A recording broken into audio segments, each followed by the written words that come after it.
Mixed messages.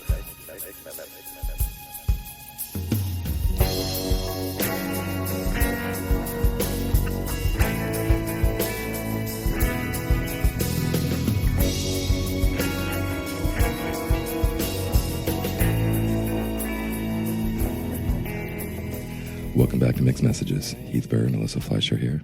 Let's get started. Sounds great. All right. So, Alyssa, you came up with this great idea, actually, based on our last one of letting go, and thought it was a perfect fit, and I'm excited to talk about it today.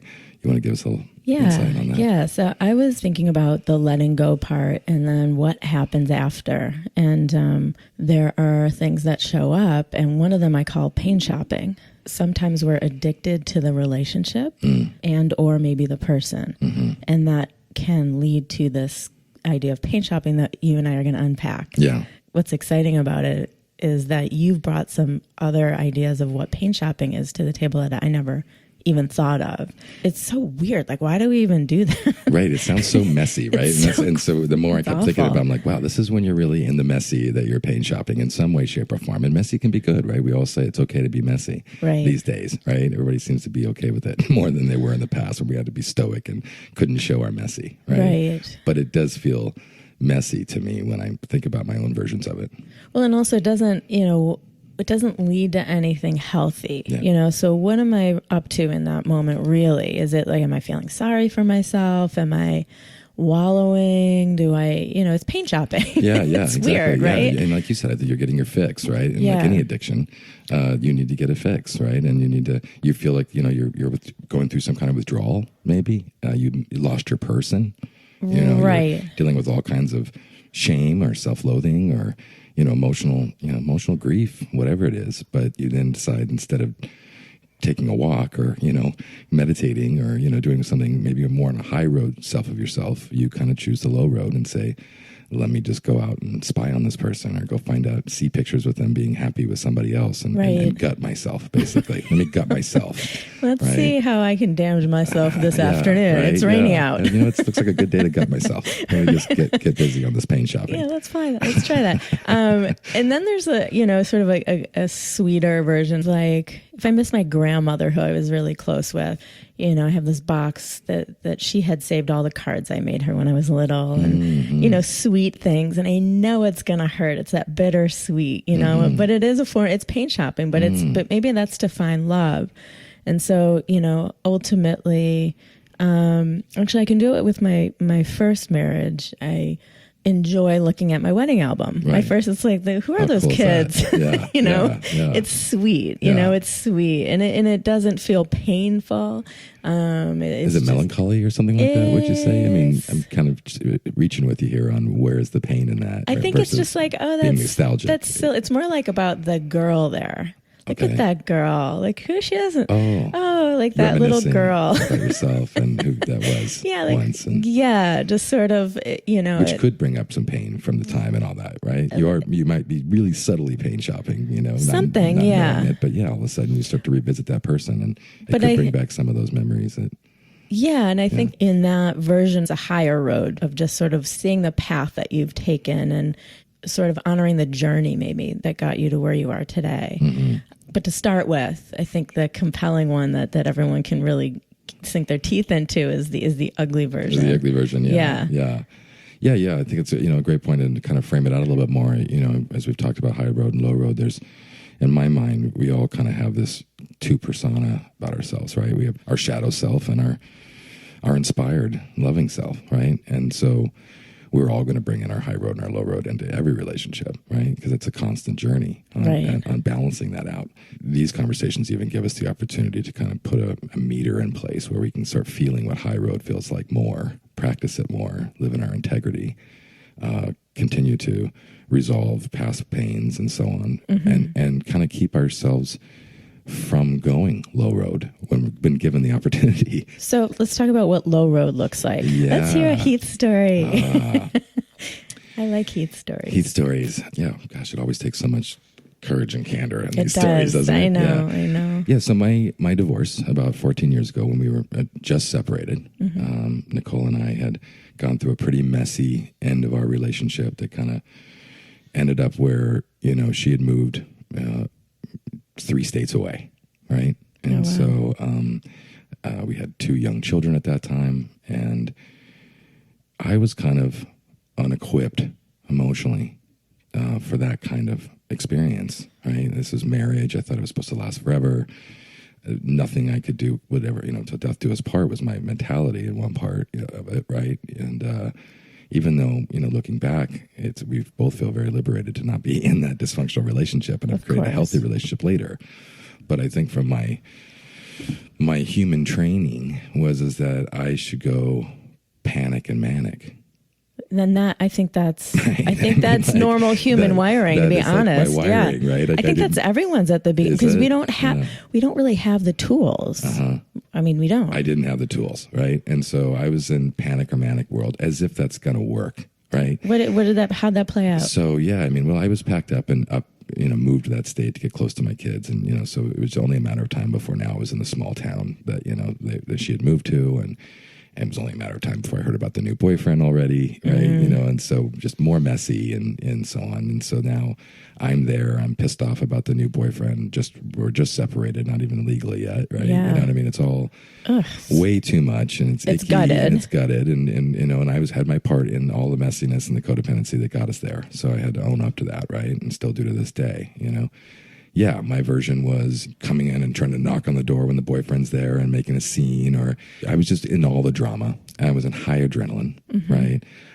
My behavior is erratic at best, right? I'm trying to hold it together in my day job, and that I'm now working remote up there as a new separated father of a 6-month-old baby even. This is all very fresh, right? And so I'm like rocked to the core, and my only thought is how do I get this back? And so I'm doing all the shitty stuff. I'm paying shopping, and I'm sending mixed messages to her, and so are you driving by her house? I'm driving by the house. Give it some, because we've all done it. I'm taking the same yoga class that she's taking. Yes, to find that's what I'm talking about.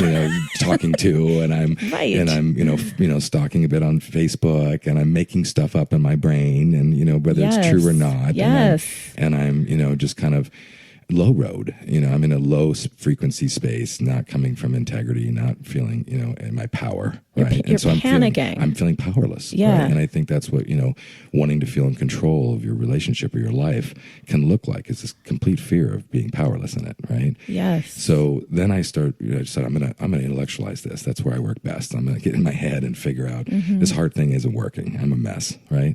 So then I start searching on, how do you save your marriage? Just clearly, how do you save a marriage? How do you save a marriage? How do you save a marriage? And I'm going through just like miles and miles of content.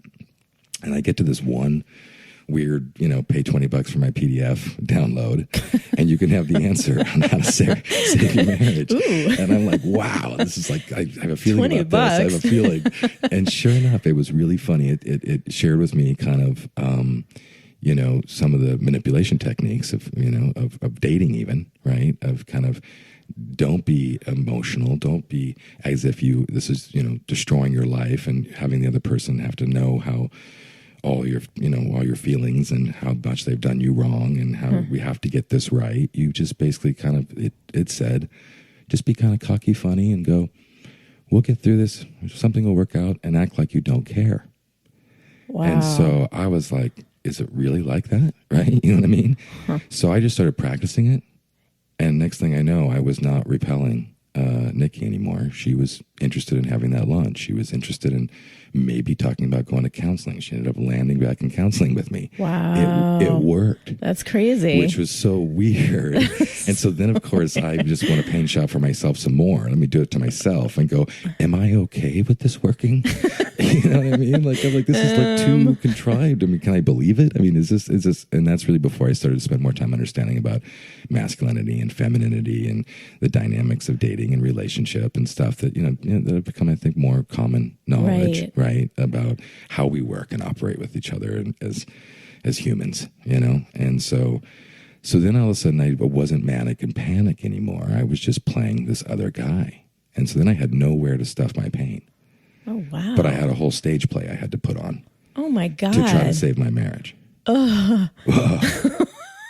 So I need a nap. I would have rather it not worked at that moment, right? Huh. And so it eventually gave us a window there where we retried again. We moved to Tampa together, and I ended up moving and setting up a home, and it looked like we were maybe going to save our marriage, and then she kind of fled. Ugh. So then we just went through. We realized the relationship was over. We got a divorce, and at that time, I took custody of the kids and brought them down to Florida. And when you realized that it was really over, did you go back to manic? No, it was kind of weird, and that's what I'm saying. Like, and I was thinking about high roads as well, and that. But I think because I kind of self-convinced myself, right, that it was that I shouldn't be feeling these feelings. Like I had this new tool, I went into therapy, and I got to go in and really dump out all my pain and have a forum for it. To where I didn't feel like I had to stuff it anymore, and I could work through it. And therefore I could start to really come from a higher place of integrity to be raising my kids and to not be going through this long, blown out, grieving process of I can't believe. And I had to start even admitting to people publicly that I was divorced, and that was a hard one for me too, right? Like I didn't want to tell anybody. I'm so glad you said that, though. You know what? I'm so glad you said that, because you don't really know how to announce it. It's like, but you don't want people asking you, so you kind of just want to lay it out there. And again, there's no tools around this. We're just kind of winging it, because I was the only one I knew in my community that was divorced. And so I didn't even have anyone to go to. I think it takes a lot of strength to not go into our shadow self and not, act out in a way that's going to be damaging to ourselves and others. I mean, it's very difficult, right? Yeah. Well, and I thought was so interesting too with that whole experience with my ex-wife was that later on, maybe a year later, when I had kind of moved on, I was doing dating, and we were obviously divorced now, and I didn't have all of those raging feelings. And jealousy and control and about us messing up this very important thing called marriage, right? I got to breathe again into there might be life after divorce, right? Yes. And I'm sitting there and I go, one thing that's kind of weird for me is I actually don't miss the marriage anymore, and I feel like I'm happier in this new life that I'm creating. But I do get these waves, and is it grief? Am I trying to convince myself of something? Am I pain shopping? Am I just want to feel like like life's going too good, so now I want to make something wrong of it? You know what I mean? Like, and so am self-sabotaging again, right? Like, and am I using this pain and grief? And so the guy that I was speaking to, a very intelligent man in his 80s, he goes, well, you know what? There's this interesting study that came out that all these heart transplant patients keep these journals, and over the last 10 years, a high number of them started reporting that they had lost the ability to have feelings. And so it began this conversation around, is the brain making stuff up, or is the heart an organ of its own? Oh, I love that. And have its own process that the mind doesn't really have a part of. And so I realized, wow, I'm mentally reconciled. Right. But my heart isn't yet. Heart isn't healed yet. It's not healed yet. Yeah, there's cracks in it. I haven't found that reconciliation in there. Interesting. And that's why I'm trying to do good work and be a good dad and, try to get some therapy and get my life together, concept. Which was some high road stuff, right? Where I could choose the high road. And just by getting these insights, I could then clue in more on what was going to allow me to be my higher self. I love that. You did the work. And you were able to move on. And I mean, I know close friends that are really still broken up about relationship that has ended a year ago. What keeps them stuck? It's that attachment to maybe keeping up that story of I'm broken. I'm, I can't let go. I can't stop. And then, it's a fix of its own, isn't it? It's almost like, it becomes an addiction of its own. I'm a lonely, broken person because of this relationship falling apart. Right. Something like that. Yeah, right? Something in that space. I do know some people in my life who have somehow never gotten over a relationship that ended many years ago. It's very difficult to talk to those people about their upsets, right? I loved it. You mentioned something about this before, and it'd be fun if you could talk about it a little bit more here on this part of the topic was, closure, right? This need for closure, right? I hate that. You're not a big fan of the word closure, I think right? it's BS. I think I know I'm going to get a lot of pushback from this, but from some people. But yes, I feel like we have this concept that closure has to happen between you and the other person.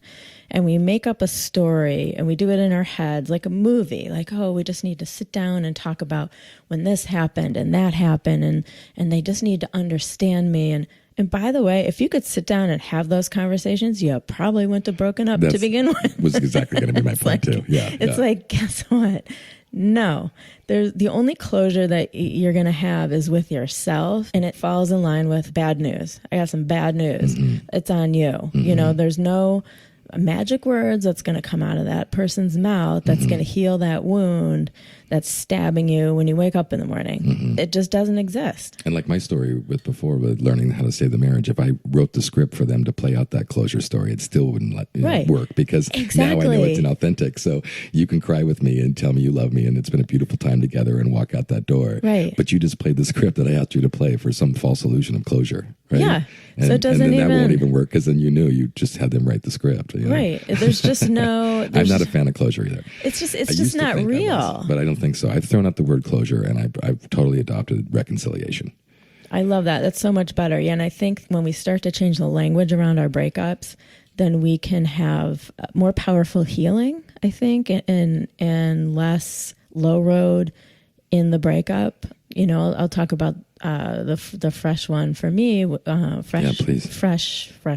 It's not really fresh anymore. It's 2 years ago, but I can talk about it without feeling it. So it's more like let me tell you about this movie that I saw. Yeah. So, but yeah, with my second marriage ending very abruptly, a very dramatic, annoying affair. I felt like my life was pulled out from under me, literally, and it wasn't one of these relationships where it slowly started to die, where it's like you just look at the person, you can't wait till they're out of your space. It wasn't that. So I suffered for a long time.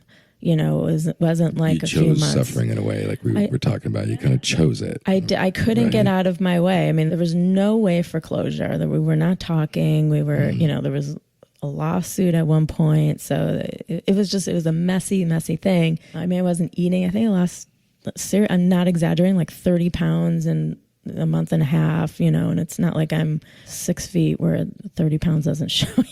People are like, oh my God, are you all right? Yeah. And I was doing the kind of pain shopping where I knew he was playing out and I'd drive by the venue to see if her car was there. I would look on social media to see where he was playing and I would fantasize like maybe I'll go and I'll sit in the corner and watch. And I didn't actually ever do that. Or did I? I don't know. I don't think I did. But they call that kind of like the, psycho bitch, basically, right? Like I could be a psycho, psycho guy or a psycho girl or whatever, right? Like that. Yeah. So, a little psycho. Yeah, I was definitely feeling psychotic for sure. Yeah. But at the end of the day, he was living his life, having fun because he was wasn't even hardly aware. Yeah, he moved on. He was. Well, I'm not going to give him that credit because he was. I had him blocked on Facebook. I was getting calls from people because he was manically posting about 30 to 100 posts a day at one point. Oh, right. All about me and burning down my house and all kinds of crazy stuff. So people were worried. Not over it. Yeah. I don't know what that was, but whatever. That's whatever. Pain shopping. He was doing his own pain shopping. I don't know what that was, but yeah. Well, so how did I get out of that? Is I think I just eventually.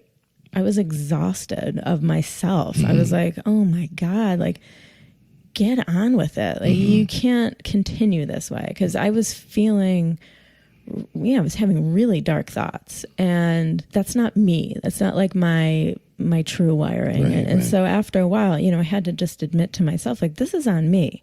He's not going to come knocking on the door and apologize. And even if he did, like, what does it matter anymore? It doesn't. You have to reconcile this for yourself. It's for to me. Move on with your life. Yes, I had to look at it. I had to look at it. Who do I want to be? And I had this thing that I operated with where I just kept telling myself, just act in grace. If I didn't know what else to do, I would remind myself, act in a space of grace.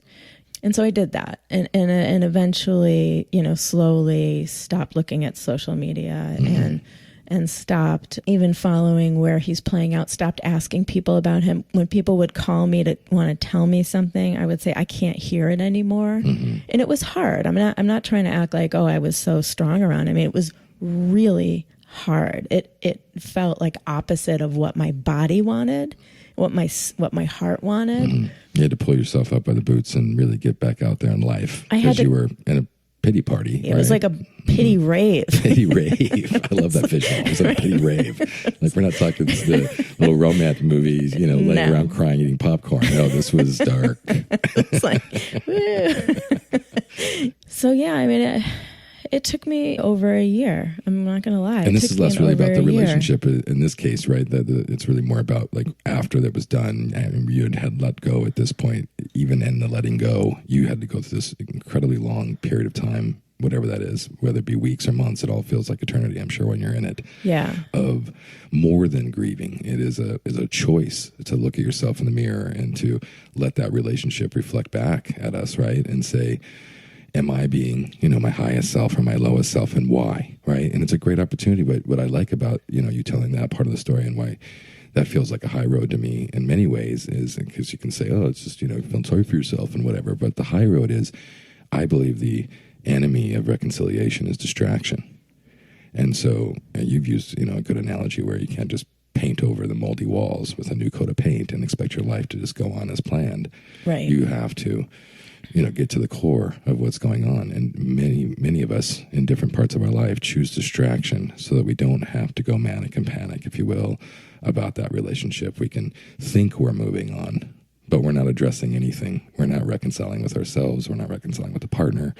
We're just distracting ourselves to give ourselves relief. Well, right? I had moments of it. I'm not going to lie. When I think back, I had some dark moments of just wanting to not be in so much pain. So, I'm not a big self-medicator, luckily, but I definitely had some really bad drunk nights where I acted not gracefully.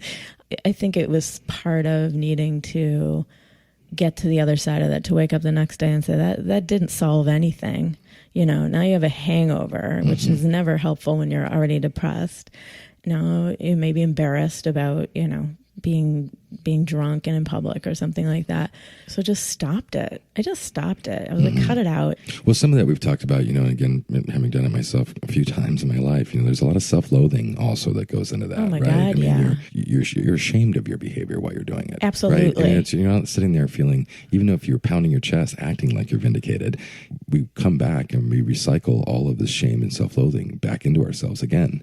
And you just keep cycling this negative emotions. And I think that's part of the addiction of relationship, is that we've experienced love as negative emotions and positive emotions. And I'm hoping to heal my broken parts through this woman, with this woman. She's my healing.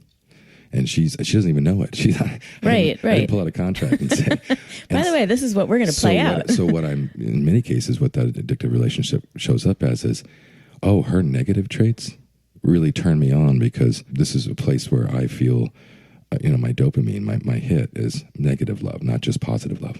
Right. And so I'm pre-preparing for, I can handle gracefully negative love when maybe I didn't do it before, and I've shamed myself for that as a kid. Right. And so then we pick these relationships that maybe weren't healthy from the beginning, weren't going to get any healthier, but they were really just a mirror for me. So I think that possibly those are the relationships that turn into the addictive ones. Right. When they did it for me. That's what I'm saying. Yeah. Right? That when we do have these relationships where we're addicted to the person, that is more likely the ones that we act out with that pain shopping. Exactly. My biggest addiction relationship where I was addicted to the person was that 6 year I had in between my marriages. Oh man, it was just a nightmare to let go of. Like, I have never felt so much pain in my entire life. Like, I can remember just like literally going outside and laying on the ground and like screaming into the earth like a crazy person. Such a passionate person. That's why we do this. I love you for this. I love you for your passion. I'm not that bad anymore, but but it was like that. But it was really like that, and just couldn't fathom like not being in the world with him, and like, what is he doing right now? I remember thinking that, like, I don't know what he's doing right now. And like, is he tired? Is he crying? Is he almost like he was my child? You know, you feel that way about your kids. Mm-hmm. Yeah, I mean, I definitely can remember sitting in my car for hours, just hoping to get a glimpse or see if he's going into his apartment with someone. I never actually saw him, which is also crazy, but sitting there and thinking it was okay. The good news out of all that is I can look back on these things and know how I want to feel should I be gifted with a relationship again. I can have passion without having the manic behind it. Yeah, exactly. I'm sure that's available. It's totally Please? available. Yes, absolutely. Right? Yes, absolutely. And you can have a breakup and you can be sad and you can move forward with grace, and it doesn't have to be like stalking them on social media or driving by their house. And you know, it's interesting that triggers for me the idea of possessive love. Yeah. You know, like what does possessive love look like, right? You know, versus, you know, possessive manipulative love versus romantic, you know, passion, you know, yes. like, you know, empathy love, right? You know, and so that's where I was finding the pain shopping kind of weird, crashing into a codependent relationship, living them out, going through all the erratic behavior and coming out the other end, like you said. We all hope to have takeaways from those. And I know after a few for me, I knew that, that was just too hard on my life. It was too hard on my body. It was too hard on my mind, right? Like I had higher aspirations that I couldn't afford to allow myself the luxury to get into whatever new form of codependent relationship I was looking for, right? You know what I mean? Like, I had to kind of grow up a little bit and stop doing that, right? And so then, like you said, I had the luxury of the range of experiences to kind of further choose and be on the lookout for in my new dating life. So then, but that brings me to kind of like the far range of pain shopping. Another side of it that came up for me was, wow, I could be in a healthy relationship, having a great time with my partner, enjoying ourselves and feeling comfortable and confident and communicating and feeling understood and being all groovy and like in the yummy and all the yumminess, right? And then somewhere I get an addictive impulse that says something's wrong about this, and you need to get to the bottom of it. Really?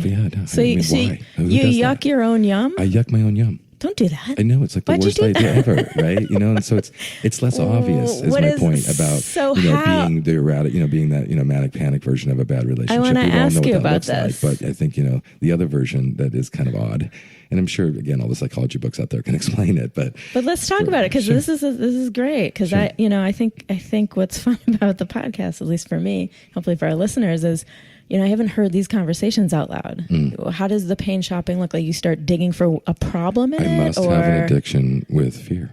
But where does your brain go? Just fear first. Okay. It goes to fear. Like, what if I lose this? Yeah, maybe it's feeling too good. Right, and then what's it gonna? Do you actually play out in your head like, geez, bad you don't thing, want to get in there? Yeah, no, I do. All the things I have so many plays in my head in any given day. Right, and I'm not a simple man. Right, I have a complex brain that way. Wow. Right? I wish I was more simple. I always wanted to feel like I was more Clint Eastwood stoic. I'm not that guy. So that's interesting. I love that you're sharing that, because I do the opposite of like it's going great. Nothing could go wrong. So I'm like the blindsided person, because if things are great, I take it I'm very literal and take things at face value until I see a problem.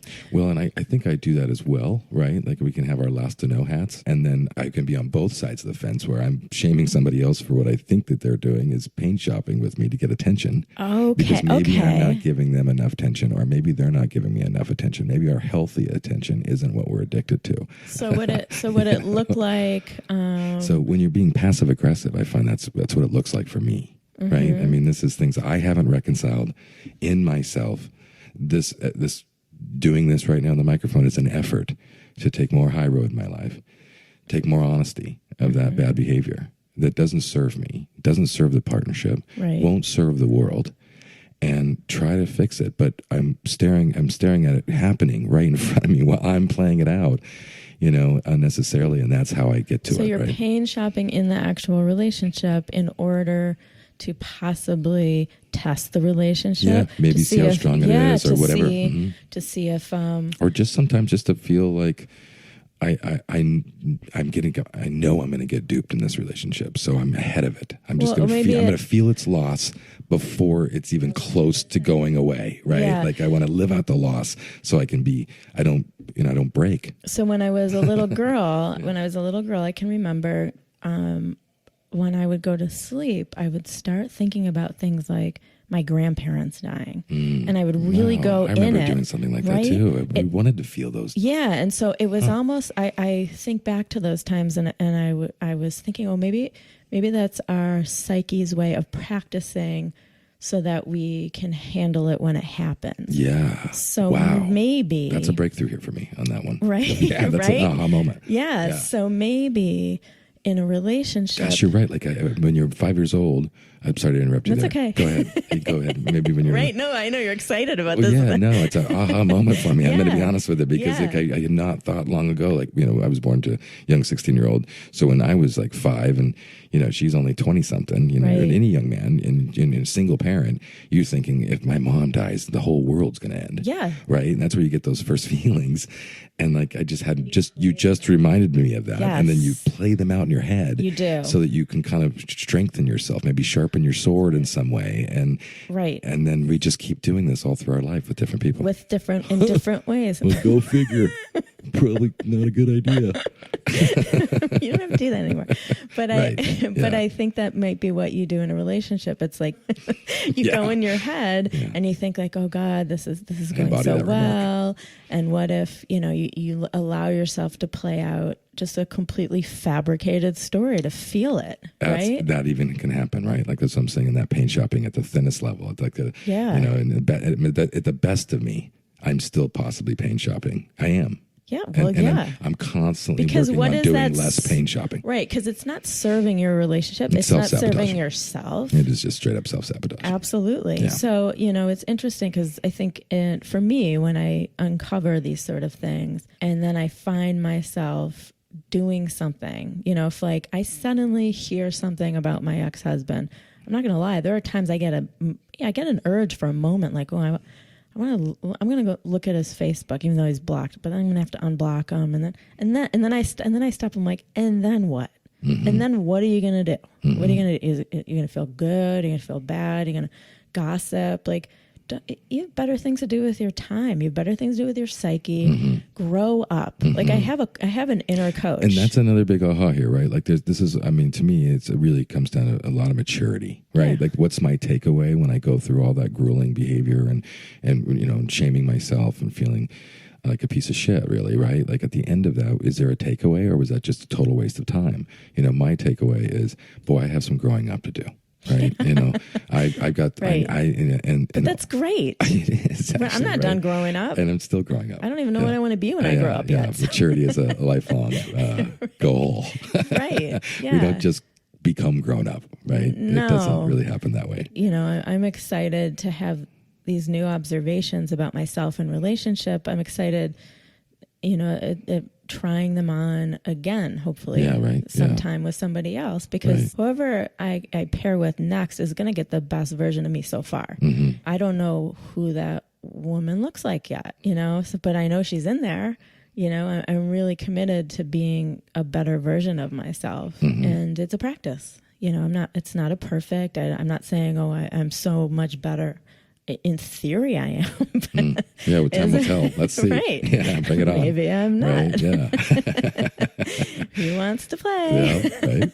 Yeah. But it's really interesting for all of us to look back at, and it doesn't have to be in a romantic relationship even. I mean, even with friendships that have ended possibly, or family members. I have a lot of people in my life that have written off family members. So that's another one. We fantasize about closure. Well, if my uncle came to me and said this, and this, then we could sit down and talk. Well, that's ridiculous. You don't get to write the scripts. You're carrying around your own backpack of upsets. Mm-hmm. They're not suffering around your upsets. A word came to me about it when we were walking through this is brat, right? Like, I mean, Brat. you're being a brat sometimes in those cases too, right? Like, Yeah. I mean, just to try to find even a more empathetic word for it, other than just loser. You know what I mean? Like, like for any of us who have done it and been through it and doing it or doing it now, right? Exactly. I think that kind of the more forgiving word in a way is that you're not getting your way. Right? Yeah. You don't have control of your life the way you thought you did. And you're being a brat. We are being a brat. I'm being a brat. And I'm living, and I'm in that, the more controlling we are, the more possessive we are of our love, particularly, the more we throw temper tantrums. Right. Right? And then the more open we are about our love and trusting about our love and accepting fully, like I've talked about before, radically accepting of our love, we typically are not throwing daggers at our partner. We're not looking for little jabs to get them off their stride or to hurt them or to be hurt, right? Like it's and I think that it also comes down to, if you want to get over your breakup and you're having a hard time, and I know this is so cliche, it's unfortunate, it's turned into like a meme, but really to love yourself. Because if you're not going to operate in a space of doing the best things for yourself in a breakup, then you are creating your own upset. You're not creating your closure that you need for yourself. You're the only person that can be in charge of your closure. That's it. So stop pain shopping. Stop stalking them. Stop asking about them. What do you need to do to make yourself feel good? And stop making them wrong too, right? Like if you're really moving on from a relationship, if you really do love somebody, you don't want to be like, actually trying to make their life worse on the way out. God, like no. if you really felt healthy love for somebody, you're not like, I'm going to make that person pay. I'm going to make them feel like the worst person revenge. ever. There's right? no revenge. This doesn't work. No. Real healthy love doesn't work that way, right? Like you can take it to the therapist, but you don't have to put it on the other person. You really hope that whatever they got from your relationship, like you said, and what you got from each other is your season, your moment, right? That you were both going to be better in the next. I've always thought that. Like I hope to my partners that they somehow contributed to them at least having a better relationship, even if I was like the worst case scenario that they could take to the next one, right? Right. That it somehow would help us all level up and evolve into what we all ultimately want, which is happy, healthy, growing, maturing, nurturing, relationships, which it require us to look at our dark sides, require us to look at our shadows while we're in them, even in the best of them, and then through the letting them go, right? I mean, I've found that one interesting story for me was, again, what kind of helped me get over some of the mental grief of my divorce is that I made up a new society that I lived in, where that society existed of, you got married 3 times. You got married the first time for young love and to mature marriage and to see how you're broken and help each other become better husbands and wives. You got married a second time for children, and you went into the business of family and raised beautiful kids, and you got married a third time for companionship in your latter life. And you were thinking in your head. I made this up in my head, okay. right? And I got to tell you, the moment I imagined that, hey, if I lived in that tribe, I would be on track. I'd be moving forward for my goal. Yeah. So I was able to almost eliminate the pain immediately with a thought.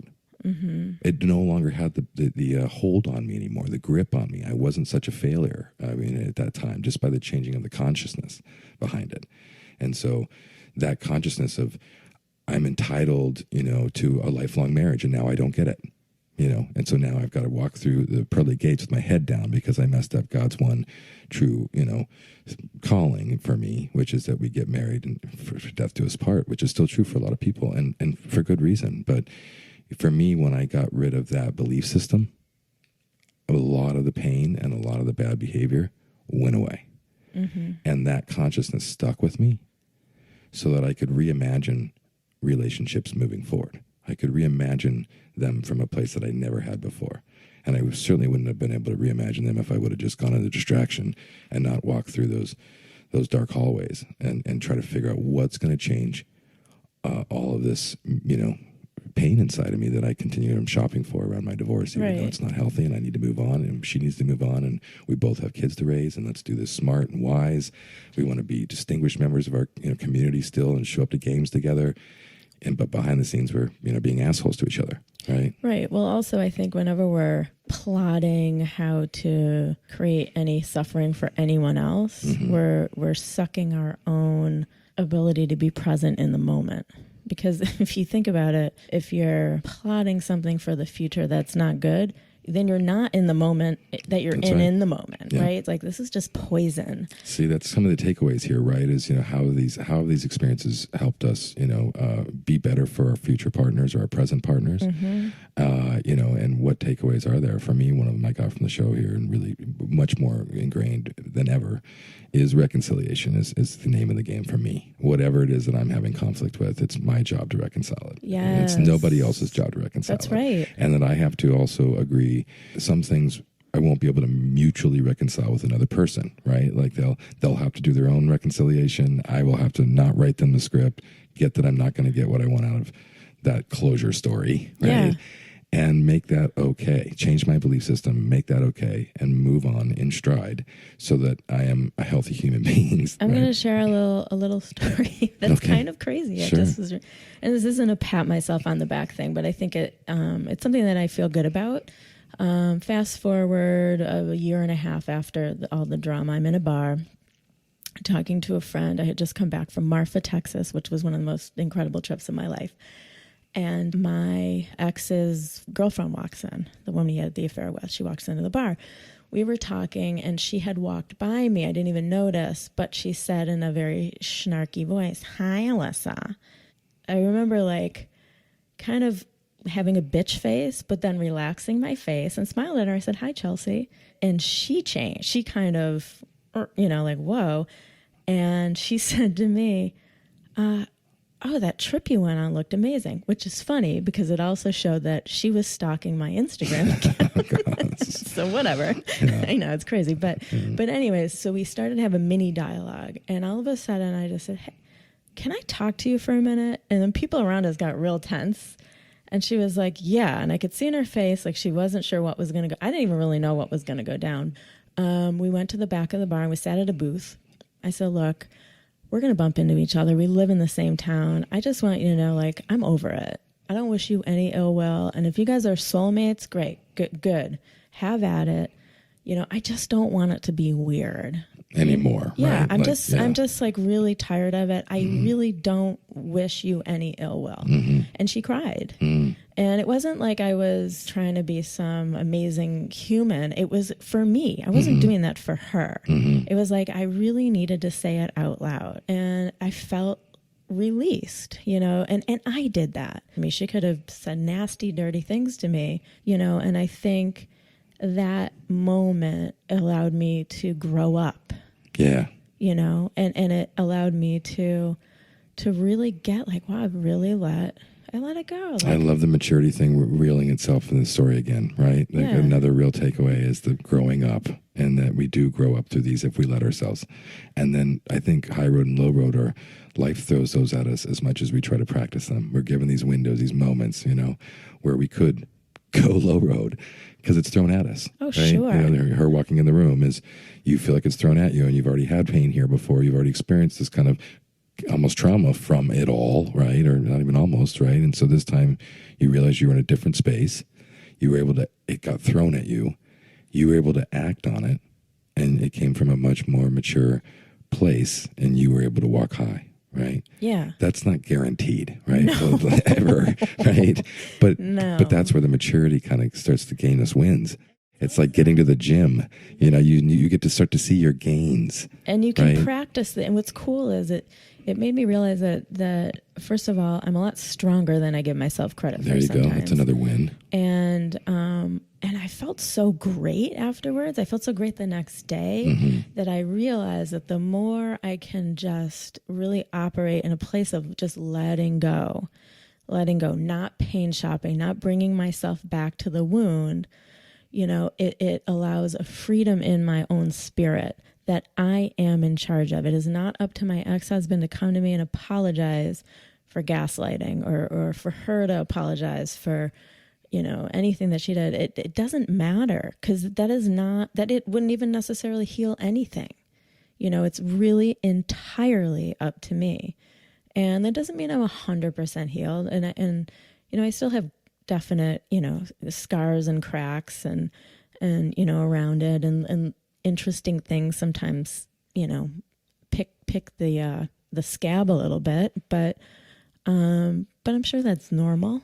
Absolutely. And that's why we're here too, right? Like, I mean, we communicate to our, through the process to get there, right? But I think that's all there is to hear today, folks. I think you just wrapped it up beautifully. And I don't think we need to summarize for any of our intelligent audience what we think we got out of this conversation. We'll let them do that for themselves. Thank you for sharing, Heath. Yeah. That was awesome. Yeah, likewise, always. Thank you, good. Alyssa. All right. All right, till next time. All right. Thanks, all.